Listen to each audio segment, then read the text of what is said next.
In the heart of a modern city, where skyscrapers touched the clouds and neon lights illuminated the streets, there lived a young woman named Bella. She was not a celebrity or a socialite, but to those who knew her, she had a quiet radiance. Her beauty wasn't just in her striking features, her deep brown eyes, long chestnut hair, or the soft curve of her smile, but in her kindness and the way she connected with people. Bella's family lived in a modest apartment in a lively neighborhood, a place where dreams were made and sometimes broken. Bella's childhood should have been full of memories of summer vacations, school dances, and late-night talks with friends, but it wasn't. When Bella was just 12 years old, a group of boys from the local high school, boys who lived in her neighborhood and were friends of her older brother, took advantage of her. The abuse was not just physical, it was psychological, a violation of her trust and innocence. They used their charm to manipulate her, their power to silence her. They were from good families, well known in the community, and they believed they could get away with anything. For years, Bella carried the weight of the trauma. She withdrew from her peers, focusing only on her studies and her family. Her parents, loving and well-meaning, didn't know what she was going through. She tried to pretend that everything was fine, but she was living in a prison of her own making. She avoided certain areas of the city, places that reminded her of what had happened. The boys went on with their lives, but Bella's world became smaller, and her pain was buried deeper. She went to therapy for a while, but the scars were too deep. She couldn't shake the shame, the fear that had been ingrained in her. She spent her days at home, and when she left the apartment, it was only to go to work at a small bookstore downtown, a quiet place where no one asked questions. But the healing came slowly. Bella discovered that there was strength in speaking her truth, and over time, she began to understand that what happened to her was not her fault. Her journey of self-acceptance was not an easy one, but it was one that started with finding the courage to reclaim her life. She joined a support group for survivors of abuse, met women who had gone through similar experiences, and for the first time in years, Bella felt heard. She found empowerment in their shared stories, strength in their solidarity. One day, as Bella was browsing through her favorite bookstore, an old friend from high school walked in. It was Sarah, a former classmate who had been close to Bella before she withdrew from the world. Sarah had heard rumors about Bella's past, but never knew the full story. They talked, catching up on life, and during their conversation, Bella made a decision. She could no longer keep the past buried. The boys who had abused her needed to be held accountable.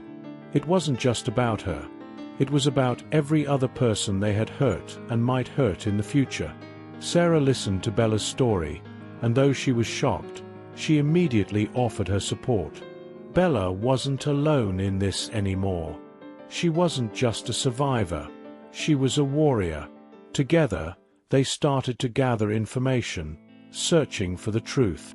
Bella didn't just want to confront her abusers.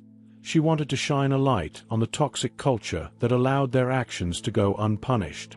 Bella's abusers, now young men in their 20s, had all moved on with their lives. They had successful careers, social media profiles full of smiles and adventure, and relationships that seemed perfect. They had no idea that the girl they once tormented was back, stronger than ever, and ready to expose them for the lies they had built around themselves. The first person Bella confronted was Jacob, one of the boys who had tormented her. He was now a well-known figure in the tech industry, praised for his innovative ideas and charming persona. He had the perfect life, the perfect image, but Bella saw through it all. She arranged a casual meeting with him, under the pretense of reconnecting. They met at a coffee shop downtown, the kind of trendy cafe where people spent hours on their laptops, pretending to be productive. When Jacob saw Bella, he didn't recognize her at first. She had changed, but he hadn't forgotten the girl he had hurt. His face betrayed a flicker of recognition, but he quickly masked it with a smile. "Bella. Wow, long time no see," Jacob said, settling into the chair across from her.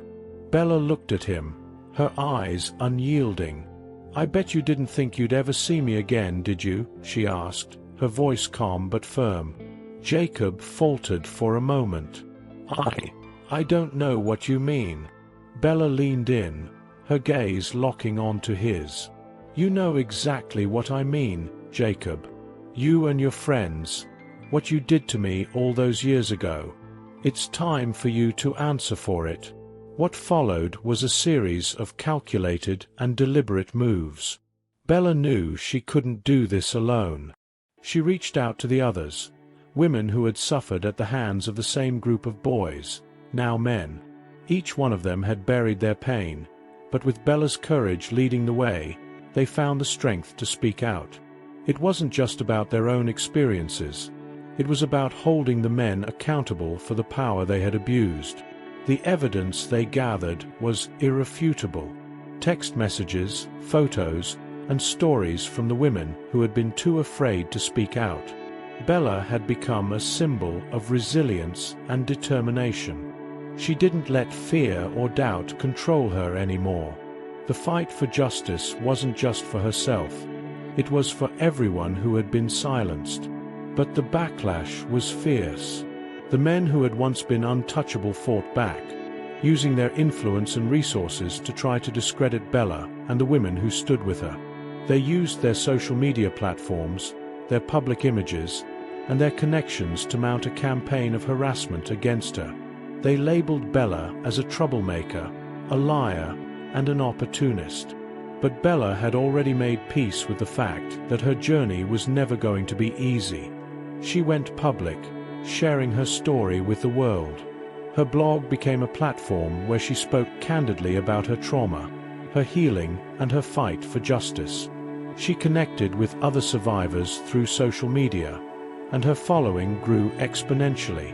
She became a voice for those who had been silenced, and together, they sparked a movement.